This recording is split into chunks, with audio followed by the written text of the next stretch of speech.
everybody. Today is the 2nd of December, so it's time to open door 2 of my advent calendars. And today I have got little Lottie, and she's the Agnes kit by, I'm sorry, I forget who did the kit, but I would put the kit and all the information down in the description. And she was created by Margaret Marsh here in Australia. Since it's Saturday, it's also my weigh-in day, so I would tell you that I have lost a kilo in the last week. Total loss is 14.1. So we will see you on the other side to see what's happening.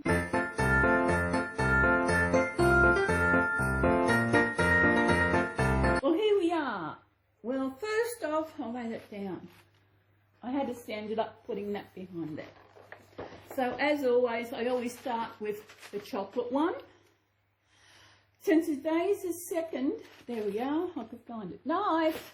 Oh, bugger. I lost my knife. See if I can open it without the knife. Yes, I can. And I cut my nails last night. Oh. Why did I cut my nails? Because I wanted to. I'm not a fan of long nails. Number 2, yeah, number 2. As you know, this is my chocolate one. I always have the chocolate one. And what have you got in today's? Got to see. Oh, I know who it is. You see who that is? It's a man who wears red, the big fat man with a long white beard. That's Santa Claus. You know what? Who cares? It's chocolate. So, my second advent calendar that I do, you wouldn't know this day, is Cars. I have, as I said yesterday, I have never seen the movie Cars, but I am going to watch it. I've got to find out where I can watch it for nothing. And since it's day 2, where are we? Yeah, whatever you is 3, 4, 11, 18. Ah, there we are. Oh, it's this big one. No wonder I couldn't see it.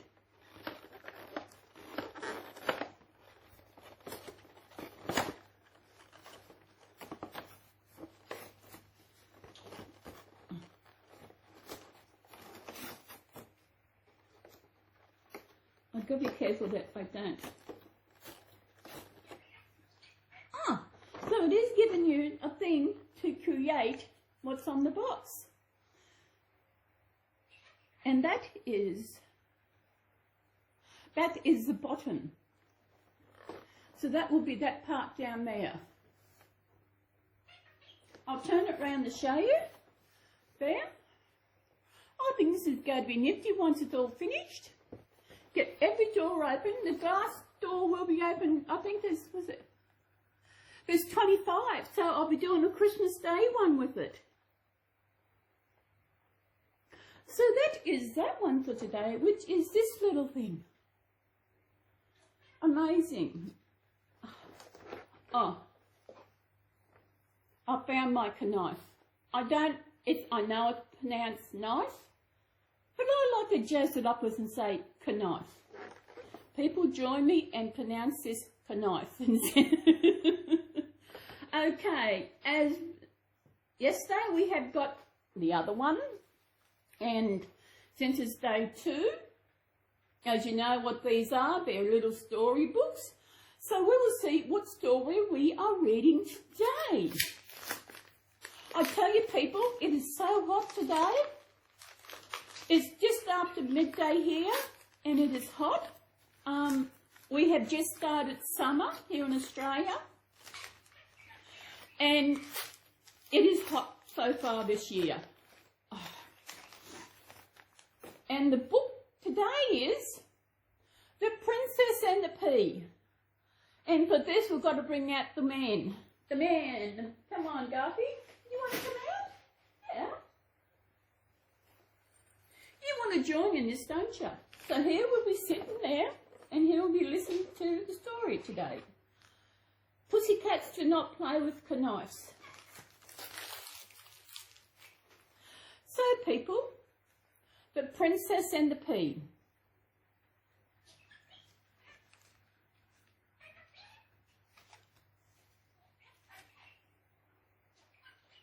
I think I'm going to get my other glasses. My eyesight has gotten really bad.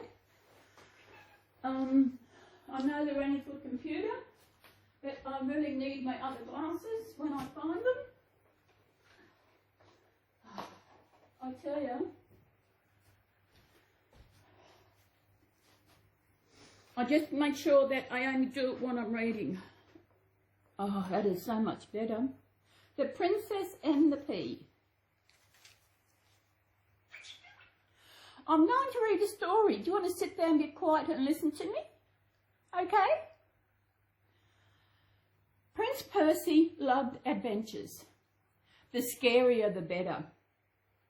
Nothing was more exciting than fighting dragons or finding treasure. But then he rode home alone. Even the bravest princes get lonely sometimes. Oh, isn't that sad? So Prince Percy went to his parents. I want to get married, he said. Be careful, they warned him. You'll be miserable unless you marry a real princess, someone who loves you for you, not for your treasure. The question is, how can you tell if you've found a real princess? Why, you ask the cleverest inventors in the kingdom to help. Interesting.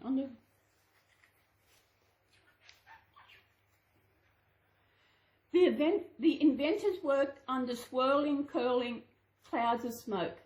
Potions bubbled, lights twinkled, and they tinkered away. Eventually one jumped up and said, "Eureka! I've got it!" she cried. The inventor took Percy to the biggest, grandest, tallest room in the palace, and soon they saw an enormous white sheet. Okay, I wonder what's behind that sheet. Does anybody know? The sheet was pulled back to reveal a bed, a very tall bed with a tottering, teetering tower of mattresses. Nothing escapes the notice of a real princess, explained the inventor. If she can feel something tiny, like this little pea, through all these soft mattresses, she will pass the real princess test. Oh, look at those mattresses. How's she going to get up there? Oh, I see they've got a ladder.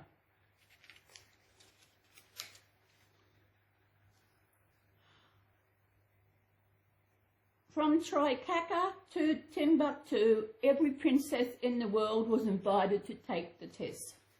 The king and queen sent their fastest messengers to seek them out. See, they've even got a princess map to find all the princesses in the country, or the world. Princess wanted. Within days, carriage after carriage pulled up. The palace became very lively indeed as it filled with princesses. The princesses pranced and they danced. They laughed and they laughed. But they didn't seem interested in Percy. Oh my goodness, poor Percy. Poor Percy.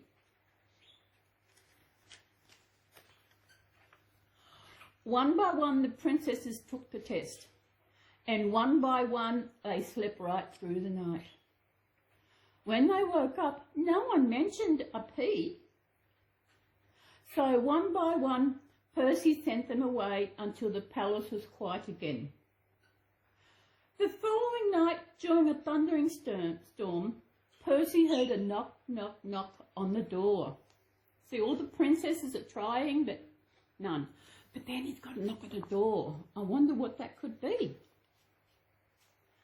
Out of the rain stepped a shivering stranger.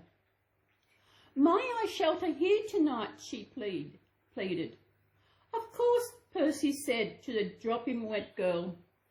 "My palace is always open to those in need." They sat up by the toasty fire, sharing adventure stories until Percy couldn't keep his eyes open. The next morning, Percy woke up beside the dying fire alone. Well, at least there's something in common, eh? Imagine waking up by the fire alone. But then the girl walked in. "Good morning, sleepyhead," she said. "Where have you been?" Percy asked.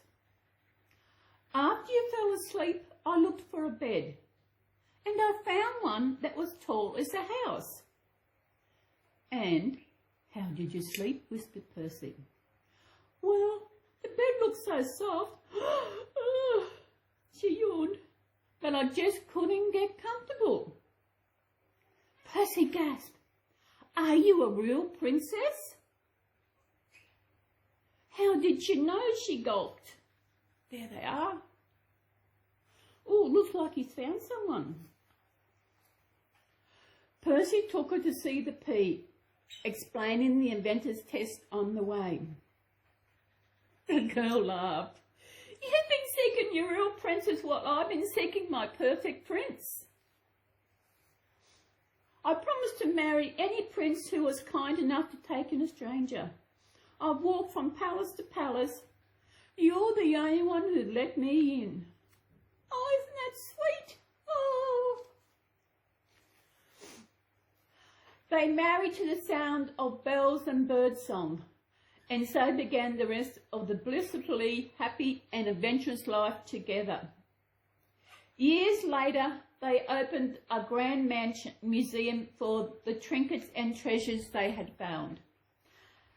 At its heart, they placed their lucky pea under a crystal dome.